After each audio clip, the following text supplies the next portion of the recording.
আজকে আমি শেয়ার করব আমাদের ভিএফএসের ডেট কিভাবে পেয়েছি এবং কিভাবে গিয়েছিলাম ইন্ডিয়ায় আমাদের ভিএফএসের ডেট ফেস করেছিলাম কিভাবে। অ্যাট ফার্স্ট হচ্ছে আমার হাজব্যান্ড একা পেয়েছিল, কিন্তু আমার চাইল্ডরা ওরাও যেতে চেয়েছিল, এর জন্য আমিও গিয়েছিলাম ওদের সাথে।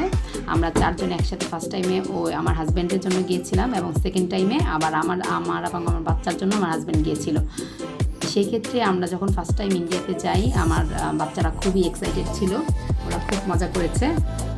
এই জন্য আমি কিছু বলতে চাই যে আজকে যদি আপনারা বাচ্চা সহ কেউ যান, তাহলে দেখবেন যে ভিএফএসের ভিতরে অনেক আইটেম পাওয়া যায়, যা মানে বাচ্চারা খেলতে পারবে, খেতে পারবে। মানে এক্সট্রা করে বাসা থেকে কোনো খাবার নেওয়ার দরকার নাই। ভিএফএসে 6-7 ঘন্টা লেগে যায়, কারণ ওখানে ফিঙ্গারপ্রিন্ট দিতে হয়, ভাইবা দিতে হয়, এবং টাকা জমা দিতে হয়, খুব সিরিয়াল থাকে। সেক্ষেত্রে আপনারা বাচ্চাদের জন্য ওখানে ভিতরে অনেক খাবারের ব্যবস্থা আছে, বাচ্চারা খুব মজা পায়, খেলতে পারে। আর আমরা যখন ভিএফএস ফেস করেছি, আমাদের হাতে সময় কম ছিল, এর জন্য রাতেরবেলা আমরা বের হয়ে গেলাম। আমরা দিল্লি গেটটা দেখেছিলাম, এবং এই যে আপনারা দেখতে পাচ্ছেন আমার বাচ্চা নাচানাচি করতেছে। ও হচ্ছে খুব নাচানাচি পছন্দ করে, দুষ্টু কুটিল নাচতেছে। এইখানে হচ্ছে আমরা 2-3 ঘন্টা টাইম স্পেন্ড করেছি, খুব ভালো লেগেছে। বাংলাদেশে যেমন আমাদের রাস্তাঘাট চিপা, কিন্তু ইন্ডিয়াতে দেখলাম যেখানে ভিজিটিং প্লেসগুলো খুবই হোয়াইট এবং খুব সুন্দর, বাচ্চারা খুব মানে পছন্দ করে। এবং নয়াদিল্লি এয়ারপোর্টটাও খুব সুন্দর, দেখতে পাচ্ছেন। এই যে এটা হচ্ছে নয়াদিল্লি এয়ারপোর্ট, এবং ভিতরে খুবই ক্লিন এবং অনেক বড়। এটা খুব ভালো লাগে, আপনারা যখন যাবেন এটা আপনারা এক্সপ্লোর করবেন।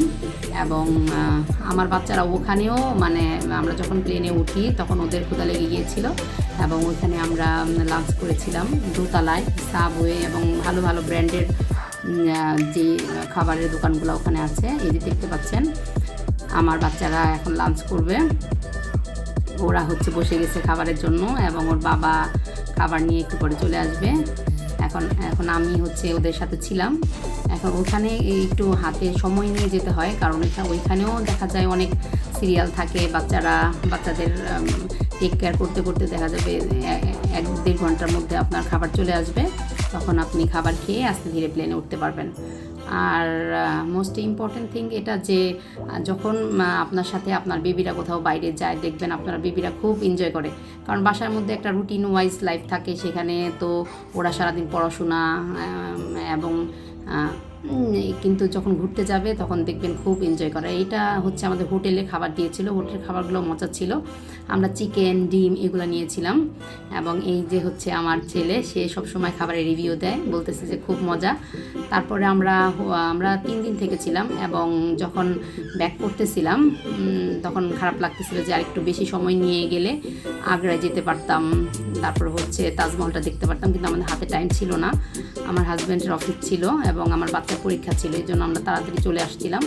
আর আসার সময় এটা আমি প্লেন থেকে এটা আমার ভিডিও করা, মানে খুব ভালো লাগতেছিল দেখতে। আর সবসময় আমি একটা কথা বলবো, যখন আপনার ফ্যামিলি নিয়ে কোথাও যাবেন খুব ভালো লাগবে।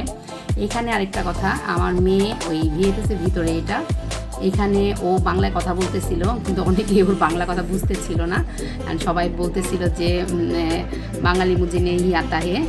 সেক্ষেত্রে আপনি ওদেরকে টুকটাক একটু ইংলিশ অথবা হিন্দি শেখাতে পারেন, বাচ্চারা যাতে কমিউনিকেট করতে পারে আদার পিপলদের সাথে। এবং এখানে পেয়ে যাবেন বাচ্চাদের খেলার জায়গা, তারপর খাওয়ার জায়গা।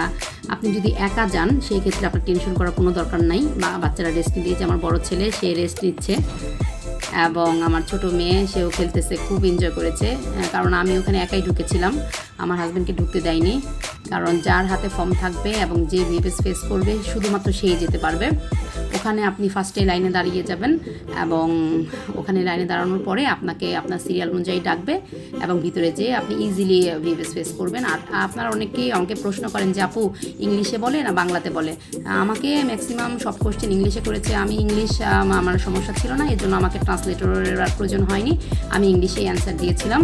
আর আপনারা যদি কেউ ইংলিশে ভাইবা দিতে আনইজি ফিল করেন, পাশে ইন্ডিয়ান থাকে, সে আপনাকে ইন্ডিয়া অথবা বাংলায় হেল্প করতে পারবে। আই এম নট শিওর যে সে আপনাকে ট্রান্সলেট করে দিতে পারবে, কিন্তু আপনি যদি মনে করেন যে আপনি কমফোর্ট না ইংলিশে, সেই ক্ষেত্রে আপনি বলতে পারেন। আপনি বাংলায় কথা বলতে হিন্দিতে কথা বলতে পারেন, কারণ ওখানে ফিনিশ পিপলের সাথে সাথে ইন্ডিয়ান একজন পিপল থাকে যে কিনা আপনাকে হেল্প করতে পারে। আর এটা হচ্ছে আমরা যখন চলে আসলাম সেই ভিডিওটা, এটা হচ্ছে ওর বাবা। আর এখানে বাচ্চারা আসার সময়ও সে মানে সব জায়গায় ওরা মজা করে, আসার সময় তারা খুব মজা করতেছিল। এটা আমাদের মানে যেদিন চলে আসবো ইন্ডিয়া থেকে সেই ভিডিওটা।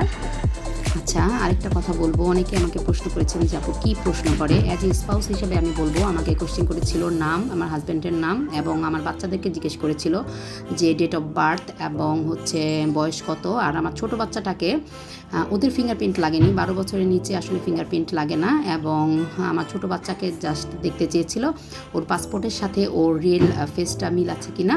এবং আমার বড় বাচ্চাকে জিজ্ঞেস করেছিল যে নাম কি এবং ডেট অফ বার্থ, আর ওর হচ্ছে ফিনল্যান্ডে যেতে চায় কি না, আর হচ্ছে আমাকে এইগুলোই প্রশ্ন করেছিল। এছাড়া আর কিছু না। আজকের মতো বিদায়, বাই বাই।